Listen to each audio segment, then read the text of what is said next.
नमस्ते, मेरा नाम नरेंद्र राठौड़। स्वागत है आपके प्यारे चैनल मेरे साई 11 में। हर बार की तरह सबसे पहले आपको धन्यवाद, शुक्रिया और थैंक यू मेरी बातें सुनने के लिए। मैंने जो आपके लिए किताब लाई थी, आज हम उस किताब की दूसरी कहानी पढ़ेंगे। ये साई के भक्तों के बारे में जानकारी है उसमें। हम शुरू करते हैं।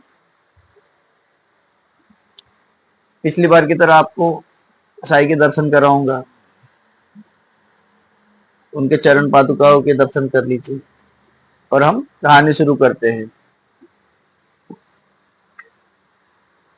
श्री साई भक्त मालसापति और काशीराम, ये दोनों श्री साई बाबा के सर्वप्रथम भक्त माने जाते हैं। उन्होंने बाबा को एक पुरानी मस्जिद में रहने के लिए जगह दी। बाद में उस मस्जिद का नाम द्वारका माई रख दिया गया। शिरडी में आने वाले हजारों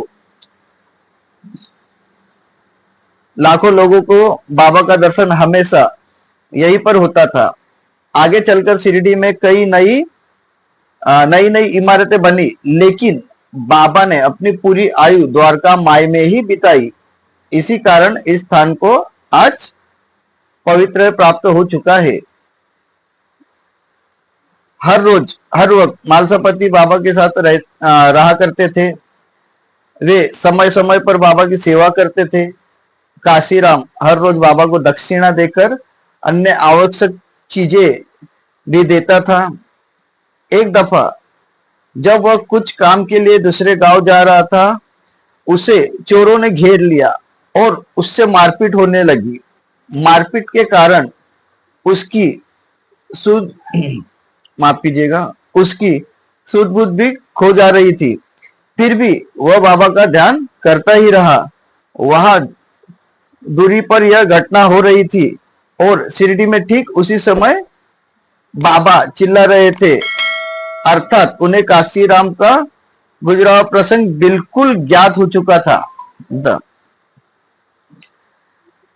बाबा ने काशीराम को इतना बल दिया कि उसने सभी चोरों को भगा दिया।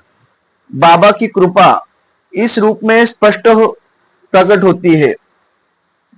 आगे कुछ दिनों में ही शिरडी के गुरुजी माधव देश पांडे जी की बाबा पर भक्ति जुट गई। वे बाबा की सेवा में लीन हुए। बाबा उन्हें श्यामा नाम से पुकारते थे। जी श्यामा, मैंने आपसे कहा था ना, श्यामा। सा मतलब सारा, माँ यानी मास्टर। बाबा उन्हें अपने बजाय कई जगह भेजा करते थे। जिस तरह भगवान श्री कृष्ण जी को श्री अर्जुन, उसी तरह बाबा को श्यामा थे। श्री नाना साहेब चांदोरकर जी एक सज्जन, सरकारी दफ्तर में एक बड़े दफ्तर में बड़े पद पर थे। बाबा की स्वीकृति उनके कानों तक पहुंची और वे भी बाबा के निष्ठावान सेवक बने। पंढरपुर के संत दासगणु जी महाराज तो इन्हीं के उपदेश के कारण भक्ति मार्ग की ओर आकर्षित हुए और विख्यात कीर्तनकार बने। इन दोनों ने ही बाबा की कीर्ति चारों तरफ खूब फैला ली। जी, इन दोनों ने ही बाबा की लीलाएं लोगों तक फैलाई।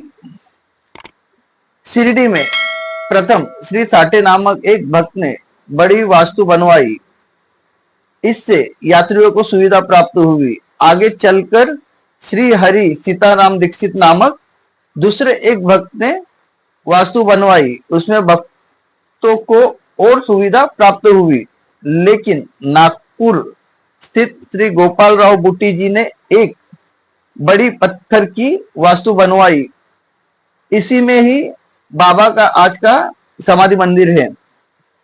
श्रीमती राधा कृष्ण माई नामक एक महिला ने शिरडी में आकर खुद को बाबा की चरण में सेवा में अर्पित कर दिया। जी, राधा कृष्ण आई। पहले अब्दुल जी जो काम करते थे, वे फिर राधा कृष्ण आई ने संभाल लिया, वो काम अर्पित किया। 8-10 वर्ष में उन्होंने निरंतर परिश्रम से शिरडी में काफी सुधार किया। हर रोज